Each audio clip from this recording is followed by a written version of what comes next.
I don't think I let myself be fearful because I knew if I was going to die, I was going to die.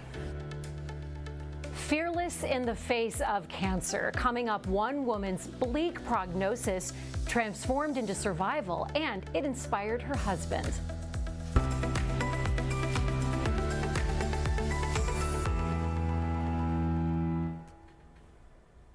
Good morning, I'm Alexis Del-Cid in for Jessica Lovell. Welcome to the Morning Medical Update. A heart attack put the woman you're about to meet in the hospital, but as Jessica Lovell explains, that was just the start of a touch-and-go medical journey. She said with a genuine look of astonishment in her eyes, "I can't believe that it all happened. I can't believe that I had cancer. I can't believe that I'm still alive." Bill Freeman reads from the book of his wife Julie's life, a story he witnessed and wrote. No one had asked me if I wanted to die yet. 64-year-old Julie suffered the unthinkable, a heart attack followed by a cancer diagnosis within days of one another. I knew it was serious, but it was super serious. So serious, Julie was transferred to the University of Kansas Health System, where doctors placed her on an ECMO life support machine to do the work for her failing heart and lungs. And I was in the ECMO, and he said, with tears in his eyes, "I don't think she'll make it through the night." I mean, that's pretty palpable emotion. I can still feel it. Julie did pull through her heart attack, only to then face that cancer diagnosis, non-Hodgkin's lymphoma, that would require chemo, hair loss, meds, you name it.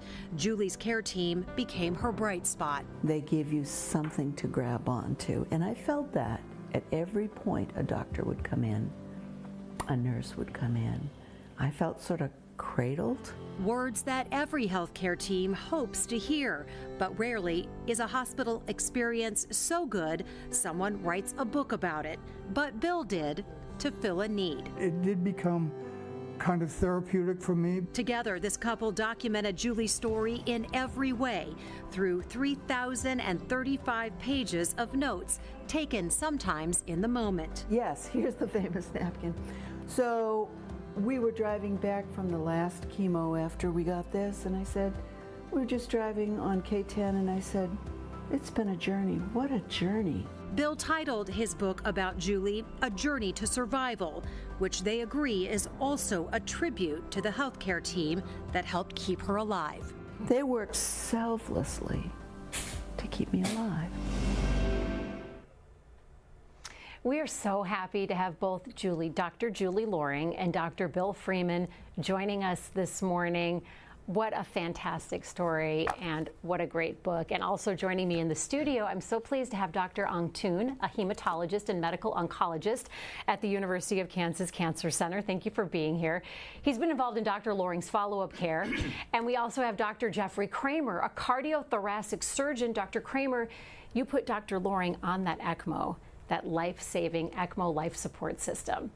First of all, I want to start with Dr. Loring and Dr. Freeman. We've got a lot of doctors on the set this morning. So what kind of doctors are you both? I'm a doctor of education and administration at the higher ed level. And Dr. Freeman, in addition to being an author? Well, I have been a licensed clinical psychologist for years and years. I'm no longer doing it now. And it's kind of both a relief that I don't have that pressure, but satisfying because I know that I've been working for years at that job. And you're still working, you're still helping people, as we talked about, and Jessica beautifully told this book you wrote about your wife is beautiful. And Dr. Loring, we're so happy you pulled through. You were critically sick there for a while. So when you reflect on that time in the hospital, what stands out to you the most? What stands out for me the most? Yeah. There was the constant vigilance, the constant not asking me how I was. They knew how I was. They had the data in front of them. But they were there, and I remember thinking, and Bill said, don't do that. I remember challenging them and asking them questions. I was trying to act smart because I knew probably I was cognitively impaired after ECMO, but I really worked hard to understand what the doctors were saying, and their care was palpable to me. You know, when someone comes into the room, you learn how to kind of read the situation, and at every point, there wasn't a callous soul in the group. They were all on task, on target. It was a team that came in to see me. I don't remember ECMO. Why would I? But I do remember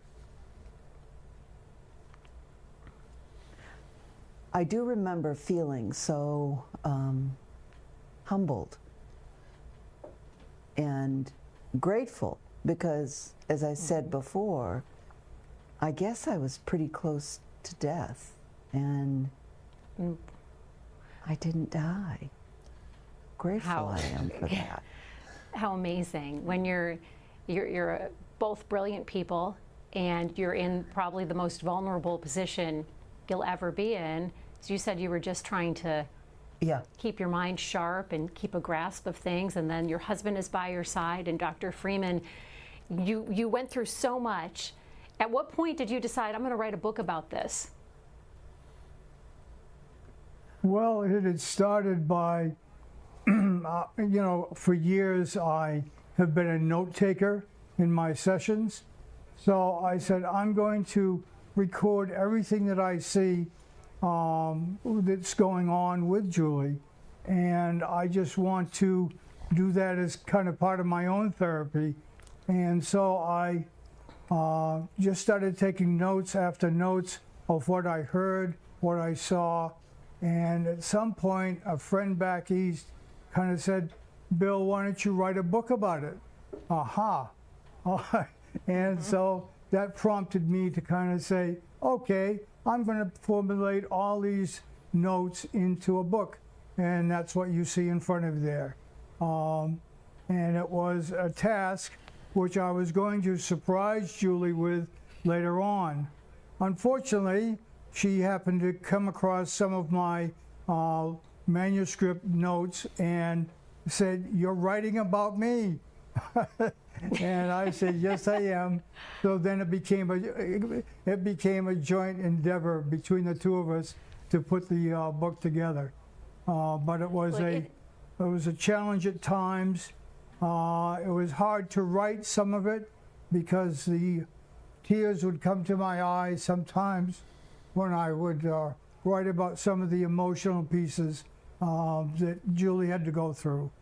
It was striking to me a couple of times when she came out of having been under sedation for a week, and I said to her, hold up the number of fingers that you think you've been here. How many days do you think you've been here? And she held up 2, and I held up 7. And she just stared at me, you know, unbelieving that she had been under sedation for a week at that point. So that was a rather striking kind of piece between the two of us. I'll bet. Dr. Loring, I want to ask you, we know follow-up checks are imperative, and you did get some news earlier this year during one of your follow-up checks. Yeah, I have cancer again, and so we're in active surveillance, and I'm asymptomatic. Dr. Toon, I'm asymptomatic, and I'm grateful for that. I make sure I'm following the guidelines of getting good rest, getting modest exercise, eating well, keeping stress reduced, and that's all I can do because I have a lazy cancer and I'm not going to give it any help. One Right, of the I like things that. we have learned, Yeah. one of the things that we've learned is that cancer never goes away. Dang it. It's always there, and it's just a matter of where it's going to pop out the next time. And she's had that happen. And I'm happy to be here. You know, thank you, Dr. Kramer, and for pulling me out from the depths of hell. You know, so yeah, Well, you are a strong grateful. couple. I like that you called it a lazy cancer and you're not Yeah. going to fuel it because you're stronger than this. I do want to highlight No. Dr. Toon and Dr. Kramer, who you have both spoke so glowingly about. Dr. Toon, I want to start with you. You weren't part of Dr. Loring's original treatment. You are involved with her follow-up care. Right. And I've seen you listening to this couple speak. Do you consider them both your patients? Because you really treat each patient as a whole person with whoever comes with them. It's clear you have a bond with them. Absolutely, absolutely. Yeah. And they love you. I want to ask you about the importance of follow-up care because that's what caught this second bout of it. Right. Follow-up care is very important in lymphoma survivors. Patients with aggressive lymphoma, even after achieving remission, there remains substantial risk or a considerable risk of lymphoma from coming back. So they need to have a follow-up checkup in the clinic. And also, like, you know, as a clinician, I have to be mindful of the chemotherapy-related toxicities. So I have to monitor toxicities that are associated with the lymphoma treatments. And also, being a lymphoma survivor is not easy. They are in constant fear of lymphoma from coming back. So my job as a lymphoma clinician is to provide counseling, reassurance, and guidance to the patients. Counseling is a big part of that, and clearly Dr. Loring is taking that to heart. She's forging ahead and really carving out a beautiful life. I think that's important to talk to our viewers about because it's more than just the medicine part. You're also there emotionally for them as well. Right, yeah. That's what I usually do in my clinic. We have a scheduled regular follow-up visit in the clinic. I check for patient well-being, checking for lumps and lymph nodes. Right. In addition to the comprehensive physical exams, and also checking labs and making sure the labs numbers are acceptable. And based on the findings, I had to provide, like you said, counseling and talking about additional follow-up plan. For example, getting scans done, planning for additional biopsy as needed, depending on the findings on the examinations. Also about discussing about the risk of cancer from coming back, cautions, the importance of physical activity and checkup. Yes. I want to ask Dr. Kramer about ECMO, the most serious kind of life support that there is. We have some video from another ECMO patient. It's such an incredible process to watch. It's a machine that basically takes your blood, tell me if I'm saying this right, it takes your blood, oxygenates it, and then pumps it back into your body in the simplest terms. It's brilliant. So when does a patient need to go on ECMO? When do you know that it's time for that? Okay, well, ECMO is, as you said, is a process where blood is taken out of the body and then pumped back in when it's oxygenated. So it's usually when you've basically eliminated all the other options for treating someone. It's the last resort, and this is like Exactly. the Mac Daddy of what you guys can do. Right, and it's either for acute lung injury or heart failure. And in Julie's case, she had both, actually. Wow. And so how do you know when it's safe to take a patient off ECMO? What did you see on Dr. Julie Loring that allowed you to say, all right, now we can take her off? Well, we have a process we go through after actually just a few days. We start slowly weaning it off. Okay. And then we see how the person responds, how the blood pressure is, and sometimes we'll do an echocardiogram to look at the heart to see if it's recovered at all. And then once we feel that the heart or the lungs have recovered, then we can remove it. But sometimes it might be a few days, like in her case, or sometimes months. Wow. And we have some images from Dr. Loring's case that you've shared with us. This is a CT scan showing her lungs. So Dr. Kramer, what do you see when you look at this CT scan? Okay, so the CT scan is an axial view starting from the feet up. So on the left-hand side of the screen is actually the right side of the body. And all that white area in the lung, which should be dark, is what we call infiltrate. So it's heart failure fluid, it could be pneumonia, there was a tumor in her lung that was biopsied. And even on the other side, on the screen on the right, there's also some areas there that have infiltrate too. So this process is going on in both lungs. In healthy lungs, there should be no cloudiness. It should all be dark, like at the bottom on the right side. Yep. And we have her chest x-ray as well, and that looks very cloudy. That looks, it almost looks like there's, you know, when you do a photocopy of something and there's not enough ink to do that. Right. So what's causing the cloudiness? So the center part is the heart, so that should be cloudy. But on the left side of the screen, again, it's the right side of the body, that area sort of in the middle of the chest there should be all dark. It shouldn't be opacified like it is. So it's just a reflection of what the CT scan showed. And then we have a before and an after that we can also show of another x-ray after treatment. So explain to us what we're seeing there, the difference. So on the left side was right before we put her on ECMO, and then the right side was, I think, a few days later, and shows that the whole right lung is cleared up, and that's what it should look like. That's essentially a normal x-ray. That's what you want to see. So when you saw that image, you must have been, excuse me, so relieved. We're pretty happy. Yeah. Also with her, you know, I think Bill mentioned in the book that her heart function went down to about 10% of normal. Wow. And then within a few days, it totally normalized. So, Dr. Loring, I want to ask you, when you got the news you were going to be placed on ECMO, what did you think? Did you understand what ECMO was? You didn't know? I didn't know.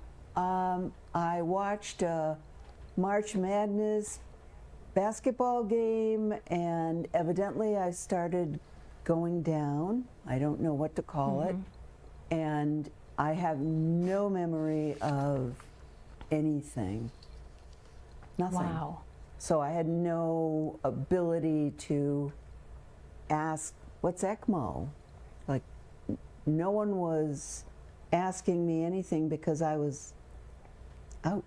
You were in too bad a shape already. That might have been for the better, considering how inquisitive you are. Yeah. I know, but you know, the comical thing that I say is, no one asked me if I wanted to die. Right. So they assumed the positive, and the positive is I wanted to live. And one of the doctors said, is Julie stubborn? Asked Bill, is Julie stubborn? And he said, yeah. Because, well, I am. He knows you well. You know, yeah, my brothers told him at the beginning of our relationship, you know, she speaks her mind. So the beauty of knowing that the doctors were there making decisions while I was, because I could easily have been a statistic. Something could have not responded. Something could have gone fluky, haywire, and that would have been it for me. But it wasn't. You were pretty determined. You're a determined woman, and you were surrounded by determined doctors, so the odds were in your favor.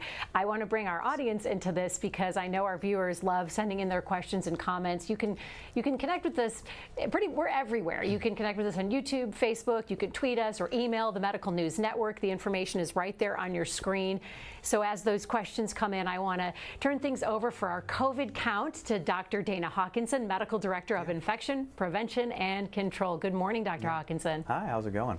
Going well. Good, yeah, and our cases right now, active cases are staying steady, so 37 total, 21 active and 2 in the ICU with 1 on the ventilator. So a week or 10 days ago, we had a high proportion in the ICU. It is down now, and that's always a good thing. I want to ask you about Paxlovid, which is a drug that is used to treat COVID patients, because Yeah. previously there was a concern about the virus rebounding with a vengeance once someone stops taking Paxlovid, Yeah. but now you're seeing more data proving otherwise. Yeah, I mean, the concern or the fear of rebound after taking Paxlovid for SARS-CoV-2 infection or COVID-19 really should not be there. There's plenty of evidence to support the fact that people get rebound, maybe even a slightly higher percentage, off without taking the antiviral. We know that when people do take the antiviral Paxlovid, there are case reports. Again, the percentage of people who take Paxlovid and who don't take Paxlovid is really similar in those who get rebound. Also, with the rebound, there is no more severe disease, or so far no evidence of risk of severe disease. And so really there are not really those reasons because of fear of rebound to not take the drug, especially if you are high risk for hospitalization in severe disease. And there continues to be increasing data to support that fact. That was initially what came out, but after further research, it really looks that people with taking Paxlovid or who don't take Paxlovid all have a risk of that rebound. So concern or fear about rebound effect after taking Paxlovid, that should not be a reason not to prescribe that very efficacious antiviral, especially if you're one of those people who are at high risk. And that's positive news. Yeah. Thanks, Dr. Hawkinson. I want to bring in our reporters. Do we have any reporters on the line today with questions? Well, we have plenty of viewer questions, so let's go to our community now. This is an important one. Dr. Freeman, Lynn wants to know, where can they buy the book? The book was published by the KU Press, Jayhawk Inc., and so it's available through the bookstore there. KU Bookstore. Okay. The Health System Bookstore. Reese has a question for Dr. Kramer. Reese wants to know, can someone stay on ECMO indefinitely, or is there a time where you have to bring them out of ECMO? No, you can't stay on it indefinitely.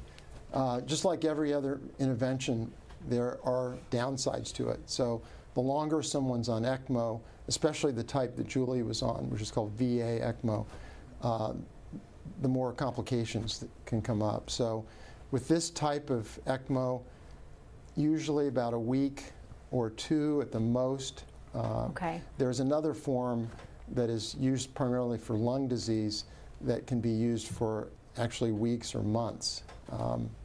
And sometimes it is used like that, especially in transplant centers.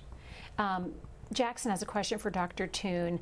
Jackson would like to know, do you learn about the counseling part in med school? Yeah, I think he's talking about how you're a doctor, yes, you know the medicine. Do they teach you how to counsel people? Because you clearly have a bond with Dr. Loring and Dr. Freeman, and it's an emotional one. Right, very good question.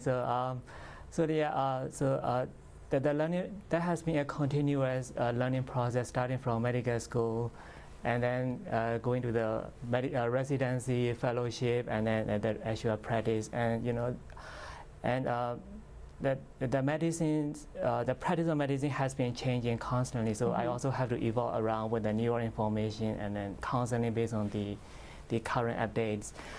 The bottom line is understanding about patient's emotion, stress, and provide supportive care and reassurance, and be honest about what is going on. That will be the most important part. The bedside manner. The bedside manner. Most patients that will tell us that it was the bedside manner that they appreciated the most. Perry has a question. This is an interesting question, cancer question. Perry writes, I hear there's a limit on how much radiation someone can get. If someone's cancer returns, does that mean they might not be able to get more radiation? Right. This is a very good question as well. For the specific answer, I would leave that to our radiation specialist. I'm the medical oncologist. But in general, my understanding about is you are right that there is a limit to the amount of radiation that can be delivered to the specific locations. typically, in my experience, our colleague from radiation department, they have to document very well about the amount of radiation that has delivered to the specific locations. And it depends on the site of cancer. Like if cancer comes back in a different location, then radiation can also be considered. But for the lymphoma in general, like the treatment or the management is quite complex. There are so many types of strategy that can be done for lymphoma.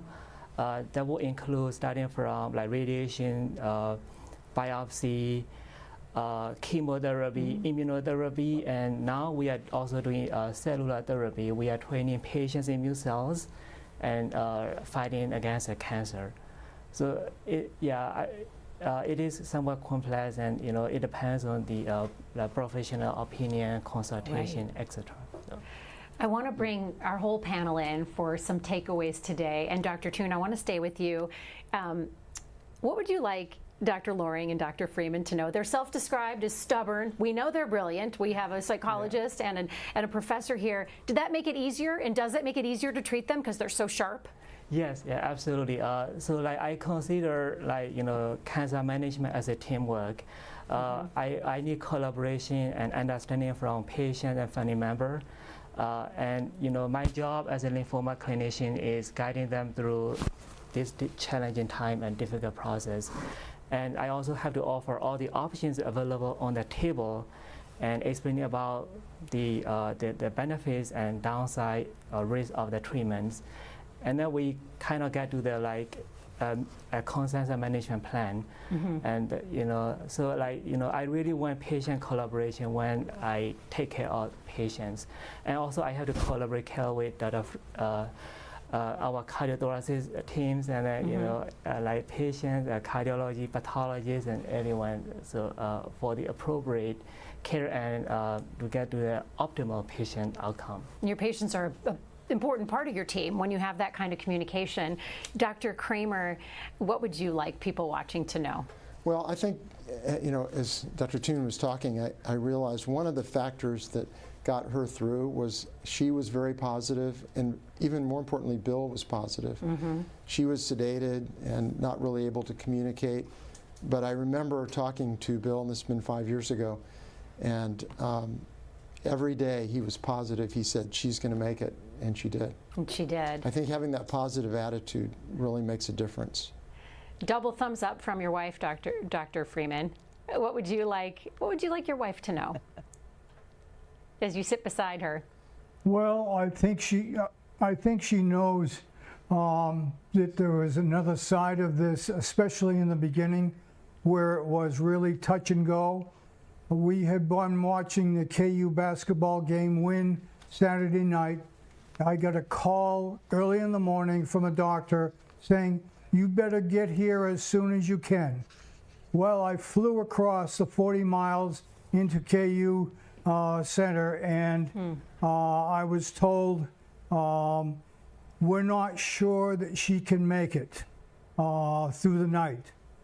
They had done a balloon procedure, and it had not been successful, and they didn't know just what was going to happen at that point. They thought she was not going to survive through the night. And they then decided to do the ECMO. That's when Dr. Kramer came into the picture, and my son, our son, and his fiance and I waited in this large waiting room to see what was going to happen. Everything was touch and go, and Dr. Kramer finally came in saying, it went well, she's okay, she's stabilized. That was a big sigh of relief for the three of us sitting there in the waiting room. It was really touch and go for quite a while. And Dr. Loring, you are a force to be reckoned with. And here you are. Kinda. Yeah. I have been so fortunate that Dr. Yockey, the wonderful doctor here at LMH, Lawrence Memorial Hospital, said, let's transfer her to KU Med and they'll know what to do. So there was sort of the team, he became part of the team. Yep. And when the book came out, we sent him a copy and a letter of thanking him for saving my life. Come to find out, the rheumatologist knew him from way back in Wichita when they were both working together. So it was kind of like the team. Everyone seemed to be on the team. There was one incident where I was kind of coming out of the clouds of ECMO, and there was this man in the hallway saying, but you've got to take care of yourself. You've got to rest. You've got to eat right. You've got to, kind of giving him a ration of you-know-what. And I thought, oh, that's Bill he's talking to. And come to find out, it was Dr. Dominic. I don't know who he is or was, but he made me smile when I was on that super cushiony bed. It's like, oh, good. Somebody sees more than me. Yeah. Come on. They see everyone around you. In the beginning, Dr. Yorkie at the Lawrence Hospital said to me, I'm going to transfer her to KU. They'll know what to do at that point. And so they did. And I was told by one or two doctors at the KU ICU, if Dr. Yorkie had not transferred her at that point over to KU, she probably would not have made it to the hospital. Well, everyone talks about doctors' egos. I think being egoless is really what a doctor does, because they've got to make life and death decisions. And Dr. Yorkie, this is the patient. This is what we've got to do. So didn't hesitate to refer you. I can't tell you how many times we hear that here. And Dr. Hawkinson, I want to bring you in. So many times we will have guests on our program that say, I was at so-and-so place, at this hospital, and they said, we've got to transfer you to the University of Kansas Health System. That's who can save you right now. And they do. Yeah, absolutely. I think that's true. Just want to thank our guests. Just great messaging from our guests. We know in this time now of just great divisiveness and untrusting of medicine, as you as patients keep asking questions, seeking answers, but understand that we are here as your medical teams to collaborate and provide, as we heard our guests say, the optimal outcomes. And that's what we are committed to. So please continue to put trust in us and put faith in research, in medicine, because we are all here for one goal, and that's for you to have that optimal outcome and get back to being healthy. Well, thank you so much. Thanks, Dr. Hawkinson and Dr. Toon and Dr. Kramer. We know how busy you are, so thank you for carving out time of your day to join us and help us educate people. And also to Dr. Loring and Dr. Freeman. We are in your corner. You are a fantastic couple. Dr. Loring, you are so strong. We love you. And this is a great book. A Journey to Survival. It's beautiful. Thanks so much. We hope you have a fantastic weekend, and we will see you right back here on Monday morning. Coming up Monday on the Morning Medical Update. Cancer put one man on the stem cell transplant list. Then came a random Facebook message at just the right time. I'm Jessica Lovell on the next Morning Medical Update. The lifeline found just in time. Monday at 8. Subscribe to our Morning Medical Update and Open Mics with Dr. Stites podcast. Now everywhere podcasts are available.